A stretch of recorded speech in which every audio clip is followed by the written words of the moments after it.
কংগ্রেস সাংসদ রাহুল গান্ধীর দ্বৈত নাগরিকত্ব নিয়ে বিতর্ক। কেন্দ্রকে 19 ডিসেম্বরের মধ্যে সিদ্ধান্ত নেওয়ার নির্দেশ এলাহাবাদ হাইকোর্টের। রাহুলের দ্বৈত নাগরিকত্ব নিয়ে জনস্বার্থে মামলা হয়েছিল, সেই মামলাতেই 19 ডিসেম্বরের মধ্যে সিদ্ধান্ত নিতে নির্দেশ এলাহাবাদ হাইকোর্টের।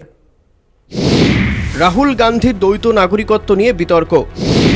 19 ডিসেম্বরের মধ্যে সিদ্ধান্তের নির্দেশ কোর্টের। রাহুল গান্ধী ভারতীয় নাকি ব্রিটিশ নাগরিক, এই প্রশ্ন তুলে সিবিআই তদন্তের দাবিতে এলাহাবাদ হাইকোর্টে একটি জনস্বার্থ মামলা হয়। সোমবার সেই মামলারই শুনানি ছিল এলাহাবাদ হাইকোর্টে। 19 ডিসেম্বরের মধ্যে সিদ্ধান্ত নিতে কেন্দ্রকে নির্দেশ এলাহাবাদ হাইকোর্টের। বিচারপতি আত্তাউর রহমান মাসুদি ও বিচারপতি সুভাষ বিদ্যার্থী কেন্দ্রীয় স্বরাষ্ট্র মন্ত্রককে সিদ্ধান্ত নেওয়ার নির্দেশ দিয়েছেন। মামলাকারীর দাবি, রাহুলের নাগরিকত্ব বিতর্কের পরিপ্রেক্ষিতে ব্রিটিশ সরকারের থেকে তথ্য চাওয়া হয়েছিল।